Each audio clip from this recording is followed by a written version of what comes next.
Raghu, Jhansi madam, ನೀವಿಲ್ಲಿ?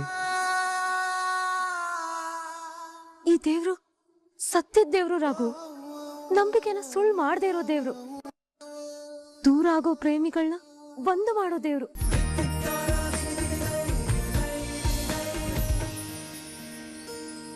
ಒಂದು ಕ್ಷಣ ಕೂಡ ಖುಷಿಯಾಗಿರಕ್ಕಾಗ್ಲಿಲ್ಲ. ಅದೇ ಇವಾಗ ನಾನು ಹ್ಯಾಪಿ ಆಗಿದ್ದೀನಿ. ಯಾಕಂದ್ರೆ ನಮ್ಮನೆಗ್ ಗ್ರಾಚಾರ ಬಂದ್ ವಕ್ಕರ್ಸ್ಕೊಂಡಿತ್ತಲ್ಲ, ಅದಕ್ಕೆ ನಮಗ್ ನೆಮ್ಮದಿ ಸಂತೋಷ ಅನ್ನೋದೇ ಇರ್ಲಿಲ್ಲ. ಆದ್ರೆ ಅವಳ ಮನೆ ಬಿಟ್ಟು ಹೋದ್ಮೇಲೆ ಏನೋ ಒಂದ್ ರೀತಿ ನೆಮ್ಮದಿ ಇದೆ. ಅಯ್ಯೋ, ಅವಳ ವಿಷಯ ಮಾತಾಡಿ ಮನ್ಸಿನ ನೆಮ್ಮದಿ ಯಾಕೆ ಹಾಳು ಮಾಡ್ಕೊಂತೀರಾ? ಇಷ್ಟ ದಿನ ನಮ್ಮ ಮನೇಲಿ ಹಿಡ್ದಿದ್ ಗ್ರಹಣ ಬಿಟ್ಟೋಯ್ತು ಅನ್ಕೊಳ್ಳಿ. ಅನಿತಾ, ನೀನ್ ನಮ್ಮನೆಗ್ ಬಂದಿದ್ ತುಂಬಾ ಖುಷಿ ಆಯ್ತು ಕಣಮ್ಮ. ಅತ್ತೆ, ಈ ಖುಷಿ ಟೆಂಪ್ರವರಿ ಅಷ್ಟೇ. ಈ ಖುಷಿ ಹೀಗೆ ಶಾಶ್ವತವಾಗಿರ್ಬೇಕು ಅಂದ್ರೆ ರಾಘವೇಂದ್ರ ಅವರು ನನ್ ಕೊಳ್ಳಿಗ್ ತಾಳಿ ಕಟ್ಟಿ ನಾನು ಈ ಮನೆಗ್ ಸೊಸೆಯಾಗಿ ಬರ್ಬೇಕು. ಆಗ್ಲೇ ಈ ಖುಷಿ ಸಂತೋಷ ಎಲ್ಲ ಉಳಿಯೋದು. ಬಿಡಮ್ಮ, ಅವಳೇ ಬೇಡ ಅಂತ ಬಿಟ್ಟು ಹೋಗಿ ಆಯ್ತಲ್ಲ. ಇನ್ನೇನಿದ್ರು ನೀನ್ ಈ ಮನೆಗೆ ಬಲಗಾಲಿಟ್ಟು ಬರೋದಷ್ಟೇ ಬಾಕಿ ಉಳ್ದಿರೋದು. ಆ ದಿನಾನು ಬೇಗ ಬರುತ್ತೆ ಬಿಡು ಅನಿತಾ. ಇಲ್ಲಿವರೆಗೂ ನಮ್ ದಾರಿಗ್ ತೊಡಕಾಗಿದ್ ಮುಳ್ಳನ್ ತೆಗೆದ್ ಬಿಸಾಕಿದಿರ್ತಾನೆ. ಸರಿ, ನೀವು ಮಾತಾಡ್ತೀರಿ. ನನ್ಗೆ ಹೊರಗಡೆ ಒಂದ್ ಸ್ವಲ್ಪ ಕೆಲಸ ಇದೆ, ನಾನು ಹೋಗಿ ಬರ್ತೀನಿ. ರಾಘವೇಂದ್ರ ಅವ್ರೆ, ನಾನ್ ನಿಮ್ಮ ಹತ್ರನೇ ಮಾತಾಡ್ಬೇಕು. ಒಂದ್ ಇಂಪಾರ್ಟೆಂಟ್ ವಿಷಯ ಮಾತಾಡ್ಬೇಕಿತ್ತು. ಇಂಪಾರ್ಟೆಂಟ್ ವಿಷಯನ? ಏನು? ನೀವ್ ಇದಕ್ಕೆ ಆ ಝಾನ್ಸಿ ಕೈಯಿಂದ ಸೈನ್ ಮಾಡಿಸಿ ಕೊಡ್ಬೇಕು. ಏನಿದು? Mutual divorce application.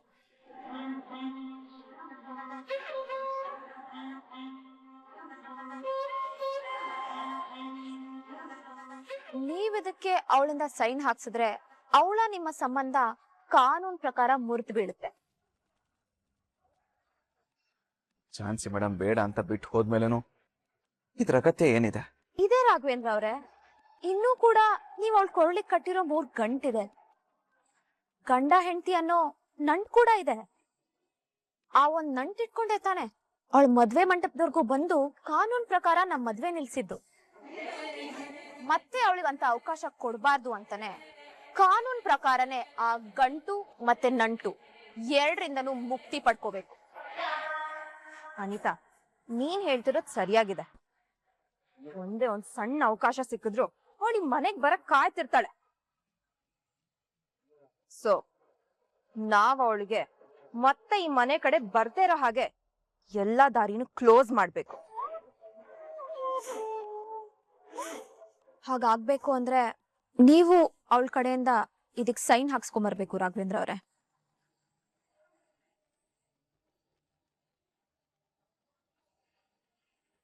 ಏ ರಾಘು, ಏನೋ ಯೋಚನೆ ಮಾಡ್ತಿದ್ಯಾ?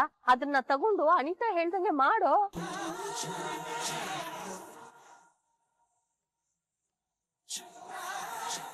ಝಾನ್ಸಿ ಮೇಡಮ್, ನನ್ನಂಗೆ ನಿಮ್ಗೂ ನನ್ನ ಮೇಲೆ ಪ್ರೀತಿ ಇರೋದು ನನ್ನ ಕಣ್ಣಲ್ಲಿ ನಿಮಗೆ ಕಾಣಿಸ್ತಾ ಇಲ್ವಾ ಯಜಮಾನ್ರೆ?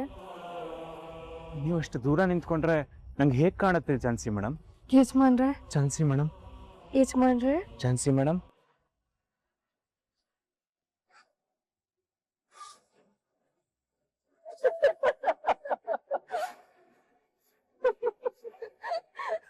ಇಷ್ಟೇ ಆಗೋದು, ಬೇರೆ ಏನೂ ಆಗಲ್ಲ. ರಾಮಾಚಾರಿ, ಏನ್ ಚಾರು ಮೇಡಮ್? ಇಷ್ಟೊತ್ತು ಅವರಿಬ್ರು ಮಾತಾಡ್ದಾಗೆ ನಾವಿಬ್ರು ಮಾತಾಡ್ತಾ ಇದ್ವಿ. ಆದ್ರೆ ಆದ್ರೆ ಏನಾದ್ರೆ? ತಪ್ಕೊಂಡಾಗ ಫೀಲ್ ಇರ್ಲಿಲ್ಲ. ಯಾಕೋ ನೀವು ಬರ್ತಾ ಬರ್ತಾ ತುಂಬಾ ತರ್ಲೆ ಆಗ್ತಾ ಇದ್ದೀರಾ ಅನ್ಸುತ್ತೆ ಅಲ್ಲ? ಅದು ಹಾಗಲ್ಲ ರಾಮಾಚಾರಿ, ಯಾವ್ದಾದ್ರು ಪರ್ಫಾರ್ಮೆನ್ಸ್ ಮಾಡ್ಬೇಕಾದ್ರೆ ಅದು ಪೂರ್ತಿ ಪರ್ಫೆಕ್ಟ್ ಆಗಿ ಮಾಡ್ಬೇಕು. ಅದಕ್ಕೆ ಹೇಳ್ತಾ ಇದ್ದೀನಿ. ಓ ಹಾಗ. ಸರಿ ಸರಿ ಸರಿ ಸರಿ. ನಾವೀಗ ಇಲ್ಲಿ ಡೈಲಾಗ್ ಕಾಮೆಂಟ್ರಿ ಕೊಟ್ಕೊಂಡಲ್ಲ, ಅದೇ ತರ ಅವ್ರ ಜೀವನದ ಒಂದು ಕಷ್ಟದ ಸೀನ್ ಚೆನ್ನಾಗಿ ಪರ್ಫಾರ್ಮ್ ಮಾಡಿದಾರ ನೋಡೋಣ ಬನ್ನಿ.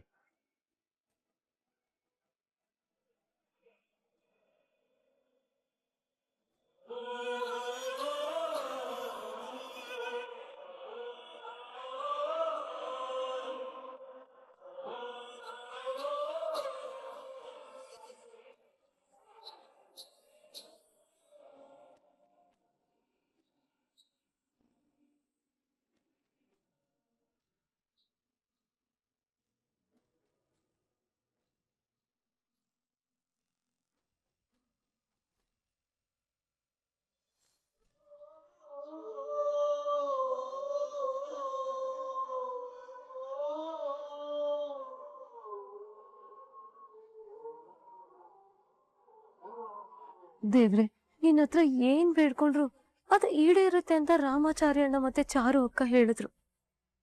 ನನಗೇನ್ ಬೇಕು ಅಂತ ನಾನು ಬಾಯಿ ಬಿಟ್ಟೆ ನಿನ್ನ ಹತ್ರ ಹೇಳ್ಬೇಕಂತ ಏನಿಲ್ಲ. ನನಗೇನ್ ಬೇಕು ಅಂತ ನಿನಗ್ ಚೆನ್ನಾಗ್ ಗೊತ್ತಿದೆ ಅಲ್ವಾ? ನನ್ ಜೀವಕ್ ಜೀವ ಆಗಿರೋ, ನನ್ ಪ್ರಾಣಕ್ ಪ್ರಾಣ ಆಗಿರೋ, ನನ್ ಉಸಿರಿಗೆ ಆಸರೆ ಆಗಿರೋ ನನ್ ಗಂಡ ರಾಗುನ ಬಿಟ್ಟು ನನ್ಗಿನ್ನೇನು ಬೇಡ.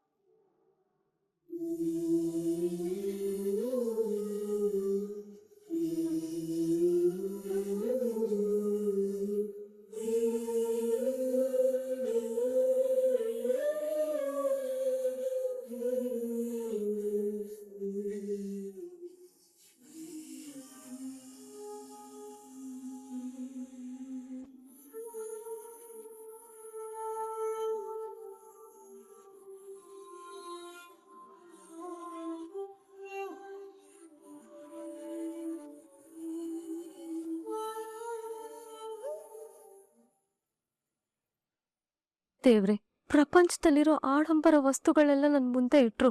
ಭೂಮಿ ಮೇಲೆ ಬೆಲೆ ಬಾಳು ಚಿನ್ನ, ಬೆಳ್ಳಿ, ವಜ್ರ, ವೈಡೂರ್ಯ ಇದನ್ನೆಲ್ಲ ನನ್ ಕಾಲ್ ಕೆಳಗಡೆ ತಂದು ಸುರಿದ್ರು ಅದ್ಯಾವ್ದನ್ನು ನಾನ್ ಕಿರು ಬೆಳ್ಳಲ್ಲೂ ಮುಟ್ಟಲ್ಲ. ಯಾಕಂದ್ರೆ ನನ್ ರಾಗು ಮುಂದೆ ಅದ್ಯಾವ್ದು ನನಗ್ ದೊಡ್ಡದು ಅಲ್ಲ. ನನ್ ರಾಗು ಮಾತ್ರ ನನಗ್ ಸಿಗೋ ಹಂಗ್ ಮಾಡ್ಬಿಡಪ್ಪ. ಇದೊಂದ್ ಕೋರಿಕೆನ ನೀನ್ ಈಡೇರೋ ಹಾಗೆ ಮಾಡಿದ್ರೆ ನಾನ್ ನಿನಗ್ ಕಾಣಿಕೆಯಾಗಿ ಏನ್ ಬೇಕಾದ್ರೂ ಕೊಡ್ತೀನಿ. ನನಗಿದೊಂದು ಸಹಾಯ ಮಾಡಪ್ಪ. ನನ್ ಜೀವ ಇರೋವರೆಗೂ ನಿನ್ ಋಣನ ನಾನ್ ಯಾವತ್ತೂ ಮರೆಯಲ್ಲ. ಕೊನೆದಾಗಿ ನಾನ್ ನಿನ್ನೆ ನಂಬಿದೀನಿ, ನನ್ ಕೈ ಬಿಡ್ಬೇಡ ದೇವ್ರೆ. ರಾಮಾಚಾರಿ, ಅದೇನೋ ಶಾಸ್ತ್ರ ಪೂಜೆ ಅಂತ ಹೇಳ್ದೆ ಅಲ್ವಾ? ಏನದು? ಎಲ್ಲಿ? ಅದೆಲ್ಲ ಏನೂ ಇಲ್ಲ ರೀ. ಅವ್ರಿಬ್ರು ಮುಖ ಭೇಟಿ ಆದ್ರೆ ಅದೇ ಶಾಸ್ತ್ರ. ಅವ್ರ ಮನ್ಸಲ್ಲಿರೋದನ್ನ ಒಬ್ರಿಗೊಬ್ರು ಹಂಚ್ಕೊಂಡ್ರೆ ಅದೇ ಪರಿಹಾರ. ಕೊನೆಗೆ ಇವೆರಡು ಸರಿಯಾಗಿ ಆಗ್ಬಿಟ್ರೆ ಅವ್ರ ಸಮಸ್ಯೆ ಎಲ್ಲ ಸಾಲ್ವ್ ಆಗಿದೆ ಅಂತ ಅರ್ಥ. ಅರ್ಥ ಆಯ್ತು.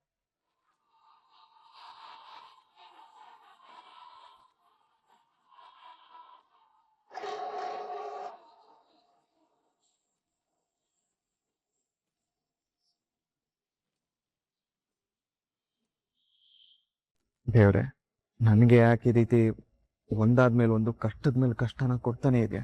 ನನ್ನನ್ನೇ ನಂಬ್ಕೊಂಬಂದಿರೋಳ್ನ ಕಣ್ಣಲ್ಲಿ ಕಣ್ಣಿಟ್ಟು ಕೊನೆ ತನಕ ಕಾಪಾಡ್ಕೋಬೇಕು ಅಂತ ಆಸೆ ಪಟ್ಟಿತ್ತಪ್ಪ. ಜೀವಕ್ಕಿಂತ ಹೆಚ್ಚಾಗಿ ಪ್ರೀತಿಸೋ ನನ್ನ ಹೆಂಡ್ತಿನ ನನ್ನ ಅಂಗೈಯಲ್ಲಿ ಇಟ್ಕೊಂಡು ನೋಡ್ಕೋಬೇಕು ಅಂತ ಆಸೆ ಪಟ್ಟಿತ್ತಪ್ಪ.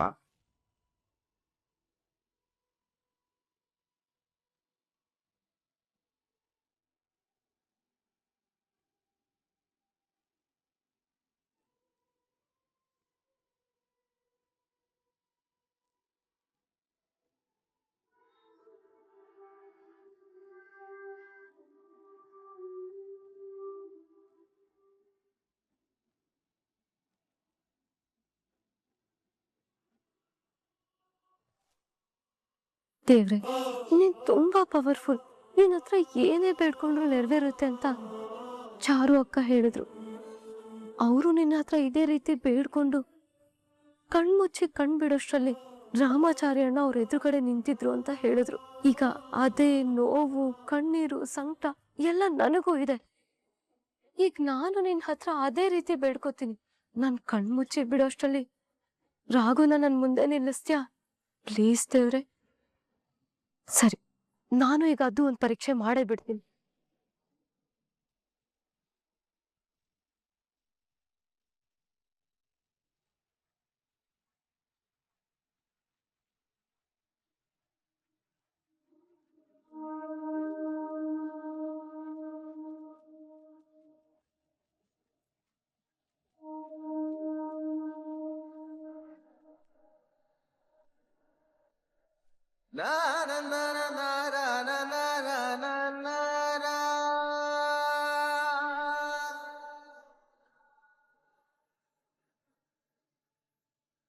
ರಾಘು, ಝಾನ್ಸಿ ಮೇಡಮ್, ನೀವಿಲ್ಲಿ? ಈ ದೇವ್ರು ಸತ್ಯದ ದೇವ್ರು ರಾಘು, ನಂಬಿಕೆನ ಸುಳ್ಳು ಮಾಡದೇ ಇರೋ ದೇವ್ರು. ದೂರ ಆಗೋ ಪ್ರೇಮಿಗಳನ್ನ ಒಂದು ಮಾಡೋ ದೇವ್ರು, ಸಮಸ್ಯೆಗಳನ್ನ ಸರಿ ಮಾಡೋ ದೇವ್ರು, ಸಂತೋಷನ ಮಾತ್ರ ವರವಾಗಿ ಕೊಡೋ ದೇವ್ರು. ಏನ್ ಹೇಳ್ತಿದ್ದೀರಾ ಝಾನ್ಸಿ ಮೇಡಮ್? ಹೌದು ರಾಘು, ನಾನ್ ಹೇಳಿದ್ ನಿಜ. ಇಷ್ಟೊತ್ತು ನಾನ್ ದೇವ್ರ ಹತ್ರ ಏನ್ ಬೇಡ್ಕೊತಿದ್ದೆ ಗೊತ್ತಾ? ನಾನ್ ಕಣ್ಮುಚ್ಚಿ ಕಣ್ಬಿಟ್ಟಾಗ ನೀನ್ ನನ್ ಮುಂದೆ ಇರ್ಬೇಕು ಅಂತ ಬೇಡ್ಕೊತಿದ್ದೆ. ನಾನ್ ಕಣ್ಬಿಟ್ ನೋಡ್ದಾಗ ಅದೇ ರೀತಿ ನನ್ ಮುಂದೆ ಇದ್ಯಾ. ಹಾಗಿದ್ರೆ ಎಲ್ರೂ ಹೇಳ್ದಾಗೆ ಈ ದೇವ್ರಿಗೆ ಎಷ್ಟು ಶಕ್ತಿ ಇದೆ ಅಲ್ವಾ? ಮೇಡಮ್, ನಾನು ನಿಮ್ಮನ್ನ ಭೇಟಿ ಮಾಡ್ಬೇಕು ಅಂತ ಅನ್ಕೊಂಡಿದ್ದೆ, ಆದ್ರೆ ಇಲ್ಲಿ ಭೇಟಿ ಮಾಡ್ತೀನಿ ಅಂತ ಅನ್ಕೊಂಡಿರ್ಲಿಲ್ಲ. ನಿಮ್ಮನ್ನ ನೋಡಕ್ಕೆ ನಿಮ್ ಮನೆಗೆ ಬರೋಣ ಅಂತ ಅನ್ಕೊಂಡಿದ್ದೆ.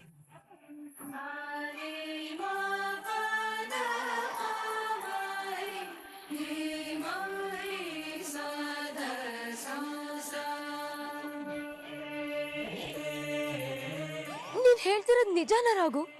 ನೀನ್ ನನ್ನ ಭೇಟಿ ಮಾಡ್ಬೇಕು ಅನ್ಕೊಂಡಿದ್ದ? ಹೌದು ಮೇಡಮ್, ನಿಮ್ಮನ್ನ ಭೇಟಿ ಮಾಡಿ ಈ ಫಾರ್ಮ್ಗೆ ಸೈನ್ ಹಾಕ್ಸ್ಕೋಬೇಕಿತ್ತು.